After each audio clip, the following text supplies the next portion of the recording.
నమస్తే, welcome to our channel. నేను సిరి. జగన్మోహన్ రెడ్డి గారి విలాసవంతమైన జీవితం మీద ఒక రిపోర్ట్ అయితే రూపొందింది. అది కూడా ఏంటంటే మోదీ గారు ఇప్పుడు జగన్మోహన్ రెడ్డి విలాసవంతమైన జీవితం ఏంటి అనేది తను కన్నేశారు కాబట్టి ఒక రిపోర్ట్ అయితే రూపొందింది.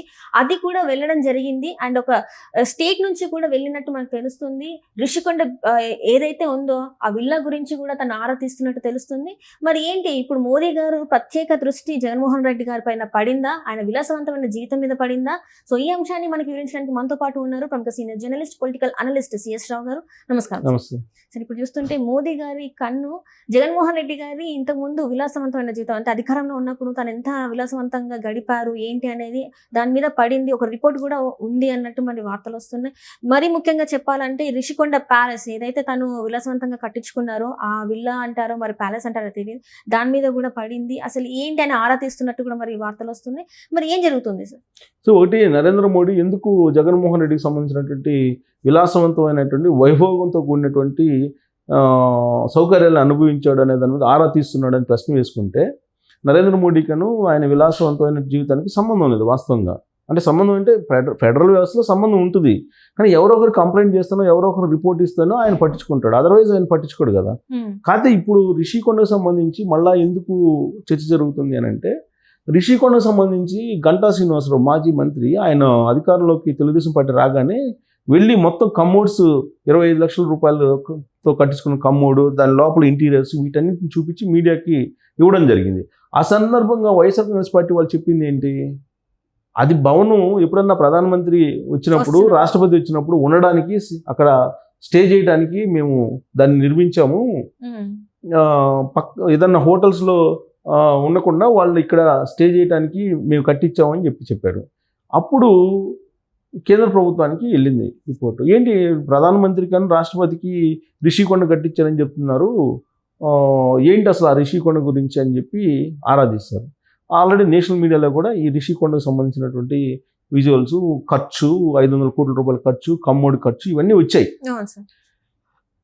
దానికి రాజకీయపరమైనటువంటి కోణాన్ని అద్దుతూ రాష్ట్రపతికి లేదా ప్రధానమంత్రి కోసం కట్టించామని చెప్పారు కదా. ఈ పాయింట్ దగ్గర నరేంద్ర మోడీ కాన్సన్ట్రేషన్ చేశారు తాజాగాని. తన కోసం అంటే ప్రధానమంత్రిగా ఆయనే ఉన్నాడు కదా మూడోసారి కూడా, తన కోసం ఇప్పుడు ఆ రిషికొండని కట్టించామని చెప్తున్నారు. అంటే తానేదో డైరెక్షన్ ఇస్తే జగన్మోహన్ రెడ్డి కట్టినట్టు ప్రజల్లోకి వెళ్ళిపోయింది అనేటువంటి ఉద్దేశంతో అసలు ఏంటి దాని సంగతి మొత్తం తీయండి అని చెప్పి ఆయన ఏదో ఆదేశాలు జారీ చేశాడని. అందుకని రాష్ట్ర ప్రభుత్వం కూడా ఈ రిషికొండకు సంబంధించినటువంటి మొత్తం అంశాలని పర్యావరణ విరుద్ధంగా గ్రీన్ ట్రిబ్యునల్ ఇచ్చినటువంటి తీర్పుకి ధిక్కరిస్తూ అక్కడ నిర్మాణాలు ఏ విధంగా నిర్మించారు, గతంలో ఉండేటువంటి రిసార్ట్స్ని కూల్చేసి ఇప్పుడు మళ్ళీ 500 కోట్లతో ఎలా కట్టారు, ఈ మొత్తాన్ని A to Z మొత్తం ఒక నివేదిక రూపంలో పిఎం ఆఫీస్కి పంపించారు అని చెప్పి తెలుస్తుంది.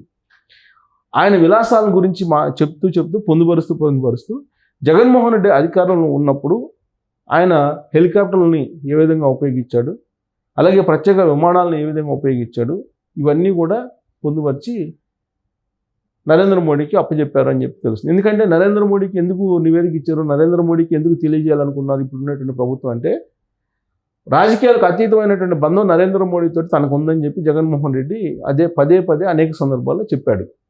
పైగా ఇప్పటికి కూడా ఆంధ్రప్రదేశ్ ప్రజలు ఏం నమ్ముతూ ఉంటారు, జగన్మోహన్ రెడ్డికి నరేంద్ర మోడీ ఆశీస్సులు చాలా పుష్కలంగా బలంగా ఉన్నాయి, అందుకే అతను జైల్లోకి వెళ్లకుండా బయట తిరుగుతున్నాడు అనేటువంటిది అందరూ చెప్పుకునేటువంటి మాట.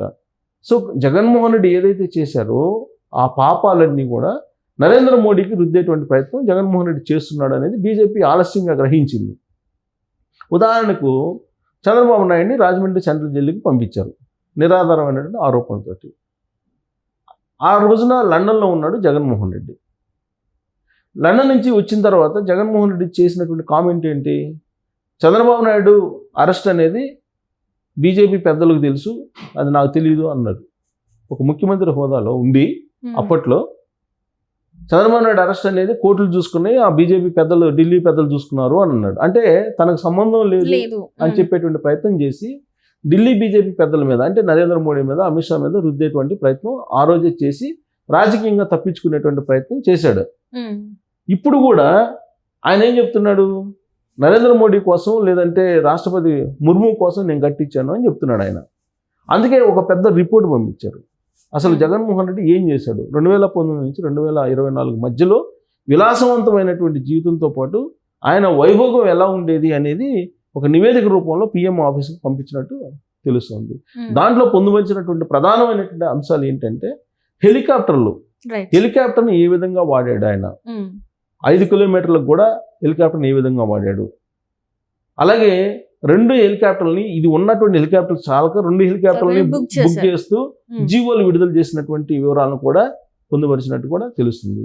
వీటితో పాటు ఆయన ఎన్నికల ప్రచారం కోసం కొత్త బస్సులు తయారు చేసుకోవడానికి దాదాపుగా 70 కోట్ల నుంచి 100 కోట్ల వరకు ఇంటీరియర్స్తో సహా 100 కోట్లు ఖర్చు పెట్టారని కూడా ఆ రిపోర్ట్లో పొందుపరిచినట్టు తెలుస్తుంది.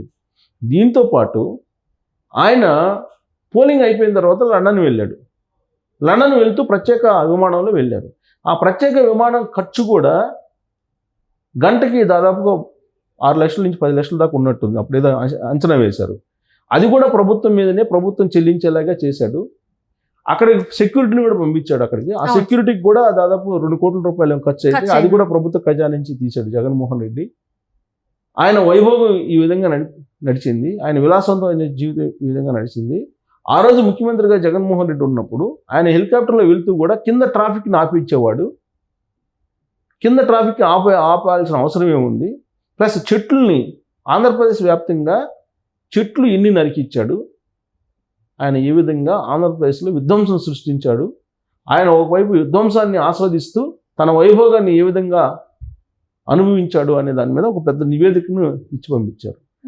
ఆ నివేదిక ఎందుకు ఇచ్చి పంపించారంటే ఈయన చేసినటువంటి పని వెనక నరేంద్ర మోడీ, అమిత్ షా ఉన్నాడని చెప్పి ఆంధ్రప్రదేశ్ ప్రజలకు చెప్తూ ఉన్నాడు జగన్మోహన్ రెడ్డి. ఆయన ముఖ్యమంత్రిగా పదవి ప్రమాణ స్వీకారం చేసిన తర్వాత 2019లో తొలి రోజుల్లో ఆయన చెప్పినటువంటి మాట ఏంటంటే, విజయసాయి రెడ్డి ఆయన ఇద్దరు కలిసి చెప్పిన మాట ఏంటంటే, ఆంధ్రప్రదేశ్లో ఏ నిర్ణయం తీసుకున్నా కానీ బీజేపీ పెద్దలకు తెలియకుండా మేము తీసుకోము, బీజేపీ తెలియకుండా మేము ఏ నిర్ణయం తీసుకోము, అన్నీ బీజేపీ పెద్దలకు చెప్పి నిర్ణయం తీసుకుంటాము అని చెప్పారు. ఆ రోజు నుంచి ఆయన 2024లో ఓడిపోయేంత వరకు కూడా అదే స్ట్రాటజీని ప్లే చేశాడు. ఓడిపోయిన తర్వాత కూడా రిషికొండను చూపించి అది నరేంద్ర మోడీ కోసం కట్టించాను, ముర్ము కోసం కట్టించాను అని చెప్పాడు. అంటే ఇదేదో బీజేపీ పెద్దలు నరేంద్ర మోడీ అలాగే అమిత్ షా కలిసి జగన్మోహన్ రెడ్డి తోటి ఆంధ్రప్రదేశ్ని విధ్వంసం దిశగా తీసుకెళ్లాడు అనేటువంటి ఒక అపవాదుని వాళ్ళ మీద మోపేలాగా జగన్మోహన్ రెడ్డి ప్లే చేశాడు రాజకీయంగా. అసలు ఏం చేశాడు అనేది ఒక నివేదిక పంపించారు. ఇప్పుడు అసలు ఇది తెలుసుకున్న తర్వాత ఆలస్యంగా నరేంద్ర మోడీ, అమిత్ షా ముందు అసలు అతను 5 సంవత్సరాల పాటు ఏం చేశాడు, తన వ్యక్తిగతమైనటువంటి విలాసవంతమైన జీవితం ఎలా గడిపాడు, రాష్ట్రానికి ఏ విధంగా ద్రోహం చేశాడు, ఈ మొత్తం నా డాక్యుమెంట్ రూపంలో పంపించండి అని చెప్తే ఇప్పుడు శ్వేతపత్రాలతో పాటు ఈయన విలాసవంతమైన జీవితాలకు సంబంధించినటువంటి జీవోలు, ఆయన పర్యటనకి వెళ్ళినప్పుడు ఎంత ఖర్చు పెట్టేవాళ్ళు, ఆయన సొంత ప్రచారానికి ఎంత ఖర్చు పెట్టాడు, సిద్ధం సభలకి, అలాగే ఐపాక్కి ఎంత డైవర్ట్ చేశాడు అమౌంట్, ఇవన్నీ కూడా వ్యక్తిగతమైనటువంటి విలాసవంతమైనటువంటి జీవితానికి, వ్యక్తిగతమైనటువంటి ప్రచారానికి, వీటికి ఎంత ఖర్చు పెట్టారు ఏంటి అనేది ఒక రిపోర్ట్ రూపంలో ఇచ్చి అసలు 2 హెలికాప్టర్లు ఎందుకు, ఒక హెలికాప్టర్ ఉండగా ఇంకో 2 హెలికాప్టర్లు ఎందుకు బుక్ చేసినట్టు, ఆయన ప్రత్యేక విమానం కోసం ఎందుకు బుక్ చేసినట్టు, అంటే కేసీఆర్ ఎన్నికల ముందు ప్రత్యేక విమానం కోసం తెలంగాణలో నేను ప్రత్యేక విమానం బుక్ చేసుకున్నాను, కొనుగోలు చేస్తున్నాను, నాకు విరాళాలు ఇచ్చారని చెప్పాడు కదా ఆయన. సో ఆయన గురువు గారిని చూసి మరి జగన్మోహన్ రెడ్డి కూడా ప్రత్యేక విమానం బుక్ చేసుకునే ప్రయత్నం చేశాడు. 2 హెలికాప్టర్లకు సంబంధించి జీవో కూడా ఇచ్చాడు, రిషికొండను నిర్మించుకున్నాడు. వీటన్నిటి రిపోర్టు నరేంద్ర మోడీకి పంపిస్తున్నారు. నరేంద్ర మోడీ ఆ రిపోర్ట్ని చూసిన తర్వాత ఏం చేస్తాడు, జగన్మోహన్ రెడ్డిని ఎలాంటి డెసిషన్ తీసుకుంటారు అనేది మనం చూడాలి.